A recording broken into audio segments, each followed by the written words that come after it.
Well guys, if you're clicking on this video, it's probably because you're trying to do a set of rear brake pads in a Nissan Rogue with electric park brake, and you can't figure out how to reset the electric park brake. So today we're going to show you quick, nice and easy. Obviously you're supposed to go into with a programmer and put this thing to service mode, but I don't have one, you don't have one, that's why you're here. So what we're going to do, simple, we're just going to unbolt the electric motor right here off the back of the caliper. I'm assuming if you're this far in, you know what you're doing, so I'm not going to explain the rest of it. Basically, 2 bolts. They're a T30. 27 is not going to work. It feels like it's tight, but it's rusty. So take your T30, put it in there. What I would do, give it a little tap with a bam bam. Make sure it's seated all the way in there, because you only get one shot at this. You strip these bolts out, you're done. Now, I've already got mine loose because I didn't really want to waste anybody's time, including my own. So we're just going to pull these 2 bolts, and you can do this while the caliper is on. But for video's sake, I'm taking it off and I'm going to fight with it so you guys can see what the hell's going on. Now, if this video helps you, you have to at least like the video. Give the old thumbs up. I would appreciate if you'd subscribe to the channel, even if you never watch another video. I don't really care, but at least like the video. Anyways, so that little T30 don't like to come out all the way, but it's off. So we're just going to wiggle this off of here real quick, and that's all you got.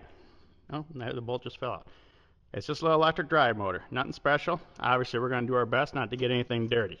Now, next step, motor's off. Still can't compress it though, okay? Now you're going to need a T45. And like I said, on that other bolt, make sure you're using a T30. Now, to reset this, yes, this is not a T45 Torx, but a T45 Torx fits in there nicely. So what we're going to do, I use oil change pliers here. They seem to work good for me. And we're going to get a hold of the piston right here, but not squeeze on that. So you got to kind of find a happy spot to get in there. And you're going to put pressure, squeeze pressure, while you back this back out. Okay? So I'm just squeezing the piston in as I'm unwinding the park brake, basically. It's simple. There's no pressure up here at all. This is just spinning this little motor. We're going to reset it all the way back down. Nice and easy. Try not to hurt anything. There's a little O-ring right here. Try not to hurt that. So I'm just putting a little pressure on this and turning it. And there, it completely stops. It's bottomed out. So we're done.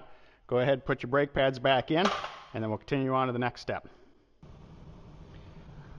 Alright, so we took a few minutes and ripped it apart. I got my new rotor on. Basically put the brake bracket back on with the new pads. Everything's in place. And then what I'm going to do here is I'm basically just going to set the caliper on without the park brake on it, basically. Just going to get that back in place for the most part. Fight with these stupid spacer things. Okay, and we're just going to set it on there. And I'm going to take my T45 again. And I'm going to come back to the piston. And I'm going to just turn it back out again. And basically, righty is not tighty on this one. Lefty is not loosey. It's backwards. So I'm running it reverse. Now it's nice and snug. Now I'm just going to back it off. 2 ratchets. Basically give that caliper enough room to come back off again. And then we're just going to slide it back off. Put the motor back on. Alright, so we went through, put the 2 bolts back in that hold the electric drive motor thingamadoohickey on there. If you plan on keeping your vehicle for a while, I would highly suggest a little anti-seize on those 2 bolts. I mean, those get rusted in there, this whole process is done. So anyways, I put a little anti-seize on there, keep them from rusting so they come apart next time you do it. But other than that, just put it back together the way you took it apart.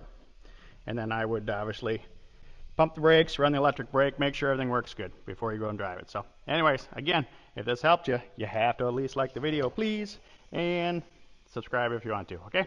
Thanks, guys.